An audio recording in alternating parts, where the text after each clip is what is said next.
कहां गया make in India?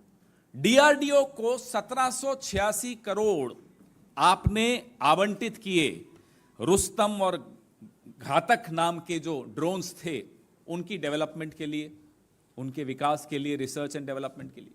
तो 1786 करोड़ आपने दिया डीआरडीओ को, और फिर 25,000 करोड़ अमेरिका से में जाकर दिया है कि भाई हमें ड्रोन्स दे दो। तो या तो ये 1786 करोड़ आपने गलत दिया, और या फिर वो 25,000 करोड़ आपने गलत दिया। दोनों तो सही हो नहीं सकते। और ये कौन से ड्रोन्स हैं अमेरिका में? ये वो ड्रोन्स हैं जो आउटडेटेड टेक्नोलॉजी है। उस ड्रोन को अब इस्तेमाल अमेरिका नहीं कर रहा, उसके स्टोर रूम में पड़े हैं कि साहब ले जाओ। तो जब हम कुछ कबाड़ में बेचते हैं, सस्ता बेचते हैं या महंगा बेचते हैं? ओरिजिनल कीमत से महंगा कबाड़ की कीमत कैसे हो सकती है, मुझे यह नहीं समझ में आ रहा।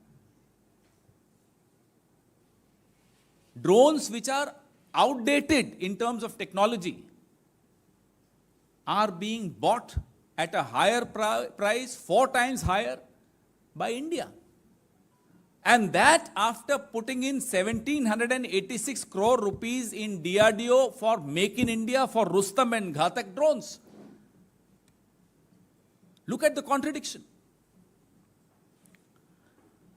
वो होता है ना, घर में अपने किचन में पूरा राशन भर दिया और फिर ऑनलाइन फूड ऑर्डर कर दिया, ये वो वाला सिस्टम है। तो या तो अब आप मेक इन इंडिया एक सिर्फ नारा था ये बता दीजिए।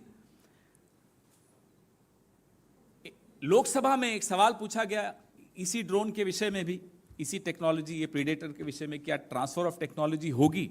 तो स्पष्ट था कि नहीं, ट्रांसफर ऑफ टेक्नोलॉजी भी नहीं होगी। तो आप पूरी तरह से टेक्नोलॉजी भी नहीं ले रहे हो इस पैसे में, इस कीमत में। फिर आप 25,000 करोड़ क्यों खर्च कर रहे हो? क्या एक ड्रोन के साथ एक पेगासस फ्री है? क्या एक ड्रोन के साथ कोई इलेक्टोरल बॉन्ड्स की भी शर्तें हैं? ये हम सवाल किसी कारण से पूछ रहे हैं।